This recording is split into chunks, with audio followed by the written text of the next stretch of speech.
Pyramids are mysterious monuments, colossal or of lesser size, that have stood the test of an age long forgotten, but are still remembered through legends passed down globally from one generation to another.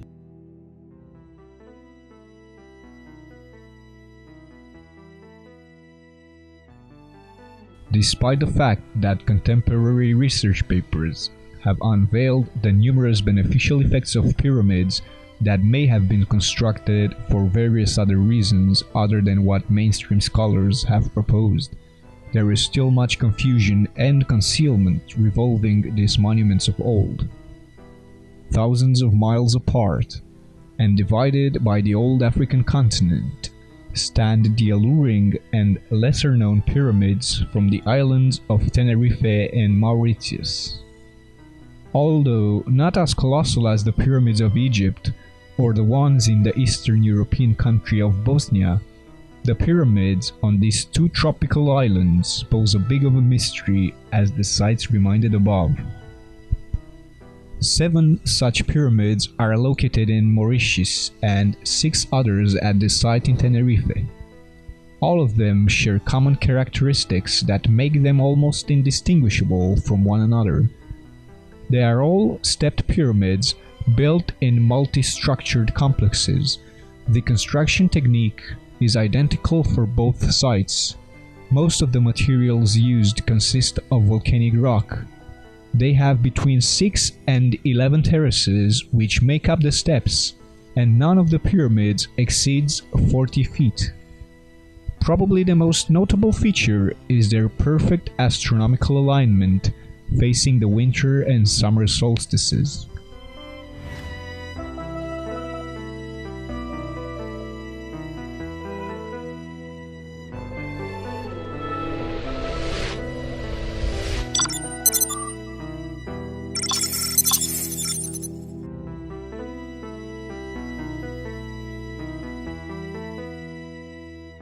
East of Madagascar lies the tiny island of Mauritius, just off the African coast.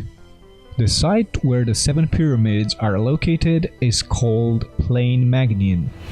Some time ago, the Mauritian pyramids were safeguarded by international laws and were treated as important historical heritages, but at present, those laws are no longer in effect, and the steppe pyramids are in danger of being reclaimed by the lush vegetation on the island.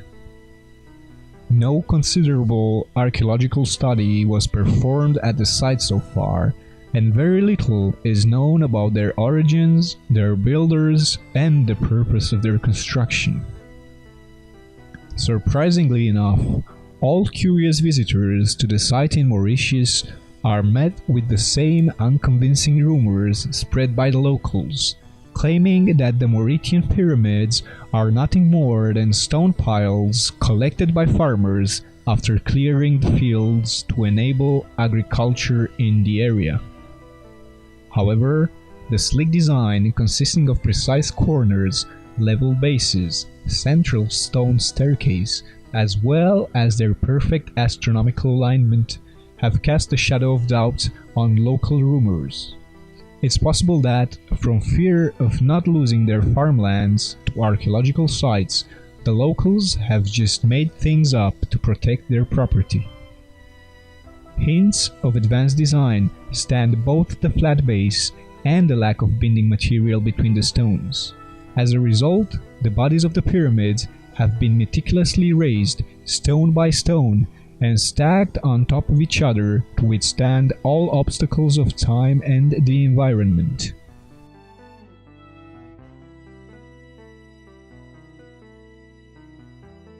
Opposed to the pyramids of Mauritius, the ones in Tenerife have been documented extensively since the beginning of the 90s.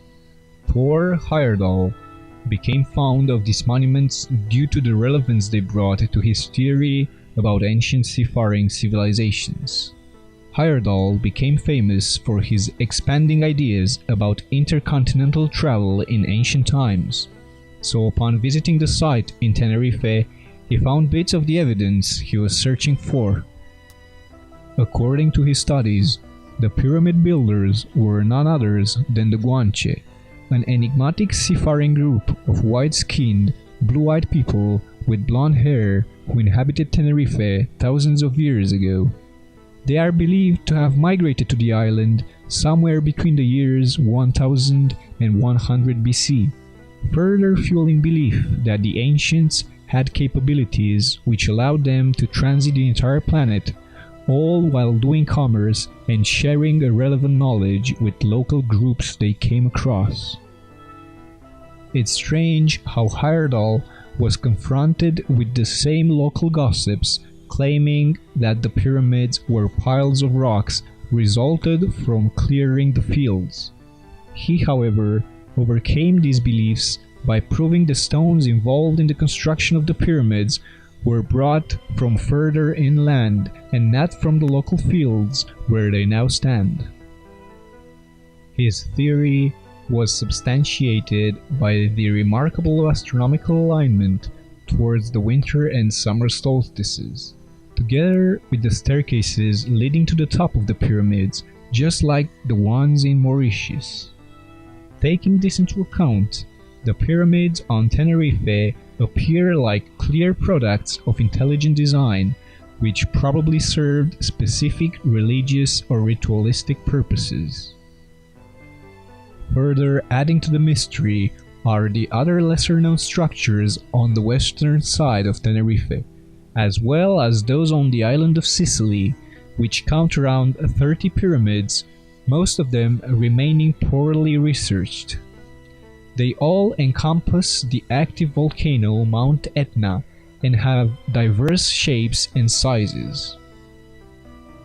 To better understand the place and functionalities of pyramids, we must view them from a planetary perspective, from where they appear like breadcrumbs leading to humanity's real ancient past. What this out-of-the-box view further shows is that pyramids were raised all across the globe.